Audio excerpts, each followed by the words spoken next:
दोस्तों YouTube पर अब तक की सबसे बड़ी कंट्रोवर्सी एक निर्णायक दौर में पहुंच गई है। जी हां, बिग स्कैम एक्सपोज वाले वीडियो के बाद संदीप माहेश्वरी ने अपने कम्युनिटी पोस्ट पर एक लंबी चौड़ी पोस्ट शेयर करी, प्यारे विवेक लिख करके। उसके बाद विवेक बिंद्रा ने उसका रिप्लाई पोस्ट किया अपने चैनल पे। उसके बाद संदीप माहेश्वरी ने एक और पोस्ट करी। फिर विवेक बिंद्रा की तरफ से एक वीडियो आया जब 10 डे MBA लॉन्च किया विवेक बिंद्रा ने अपना, और वहाँ पर उन्होंने जानेमन वर्ड का कई बार यूज़ किया, संदीप माहेश्वरी के करके जवाब दिया और क्वेश्चन बहुत सारे पूछने शुरू किए अपने उस वीडियो में। उसके बाद क्या हुआ कि उसके बाद फिर संदीप माहेश्वरी ने कल फिर एक वीडियो रात में अपलोड किया जिसमें लिखा है स्टॉप विवेक बिंद्रा। बिल्कुल सीधी सीधी बात कह दी, stop Vivek Bindra.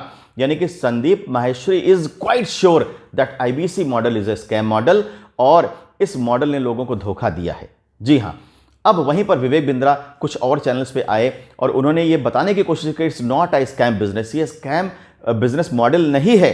Business model में फ्लॉ तो हो सकता है लेकिन ये स्कैम बिजनेस मॉडल नहीं है। अब जो भुक्तभोगी है, जिसने अपने पैसे गंवाए हैं, हार्ड एंड मनी, जिस तरह से वो बातें कहते हैं कि हमने इतने पैसे गंवा दिए और मेरे पैसे वापस किए जाएं, हमारे साथ धोखा हो गया, स्कैम हो गया, तो उसकी पीड़ा तो वही जानते हैं, उसका दर्द तो वही जानते हैं। और अगर स्कैम हुआ है तो उन्हें न्याय मिलना चाहिए। बिल्कुल सीधी सी बात है, अगर किसी के साथ में धोखा हुआ है, स्कैम हुआ है तो उसे न्याय मिलना चाहिए। अब मैं क्या कह रहा हूं कि इस पूरे केस में इतिहास लिखा जाने वाला है। जी हां, इतिहास लिखा जाने वाला है। चूंकि इतनी बड़ी कंट्रोवर्सी हो गई है तो अब ऊंट जिस भी करवट बैठेगा वो इतिहास ही बनाएगा। अगर विवेक बिंद्रा सही साबित होते हैं कि it's not a scam business, IBC model is not a scam model, और अपनी इस बात को सिद्ध कर ले जाते हैं आने वाले समय में, अभी कभी भी अगर वो पूरी तरह से अपनी बात को सिद्ध कर ले जाते हैं कि IBC स्कैम नहीं है, IBC model scam business model नहीं था, फ्लॉ हो सकता है बिजनेस में, फ्लॉज हो सकते हैं, बिल्कुल हो सकते हैं, कमियां हो सकती हैं। उन कमियों को जैसे ही हमने पाया, हमने दुरुस्त किया, ठीक किया। हमारे प्रोसीजर बिल्कुल जिस तरह से उन्होंने ऑडिट की बात करी तो हमारे प्रोसीजर ऑडिट भी हुआ है, उसके हिसाब से भी वो रिपोर्ट क्लीन है, कोई क्वालिफिकेशन उस पर नहीं दिया गया है। तो अगर विवेक बिंद्रा ये चीज़ कर ले जाते हैं तो आप ये समझिए कि इतना बड़ा झंझावात यूट्यूब पर की यूट्यूब की सबसे बड़ी कंट्रोवर्सी झेलने के बाद अगर इनका बिजनेस मॉडल सर्वाइव कर जाता है तो एक बहुत बड़ी ऐतिहासिक जीत होगी। और वहीं अगर संदीप माहेश्वरी का पक्ष सही साबित होता है, जिस तरह से वो मान चुके हैं कि ये पूरी तरह से स्कैम हो रहा है देश में, और उन्होंने साफ साफ कहा है कि मैं इसके खिलाफ लड़ने के लिए तैयार हूं।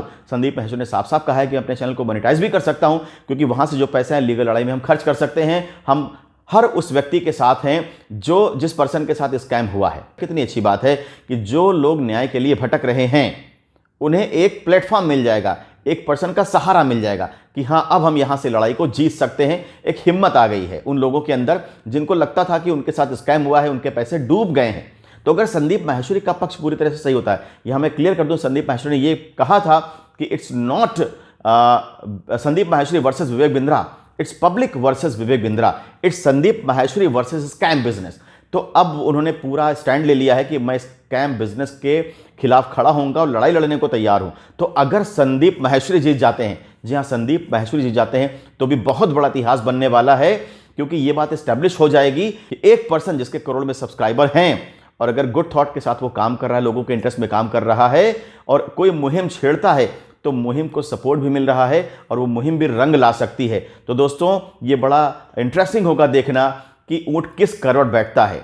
विवेक बिंद्रा अपनी बात को सही साबित कर पाते हैं या संदीप माहेश्वरी अपनी बात को सही साबित कर पाते हैं, और अगर उनके हिसाब से स्कैम बिजनेस है तो इस पूरे बिजनेस का पर्दाफाश करके इस बिजनेस को क्लोज करा पाते हैं या अंजाम तक ले जा पाते हैं।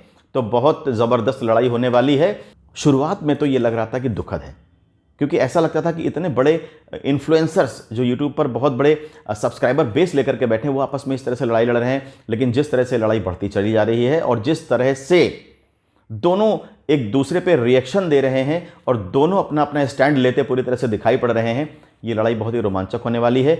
लेकिन वो बच्चे जिनका पैसा डूबा है इस तथाकथित स्कैम में, उनको न्याय मिलना चाहिए, उनका पैसा रिफंड होना चाहिए।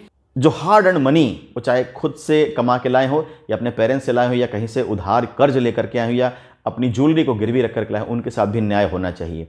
तो दोस्तों मुझे लगता है कि अब ये निर्णायक दौर में लड़ाई पहुंच गई है और बहुत जल्दी इसका कुछ ना कुछ नतीजा भी देखने को मिलेगा। Thank you so much for watching this video.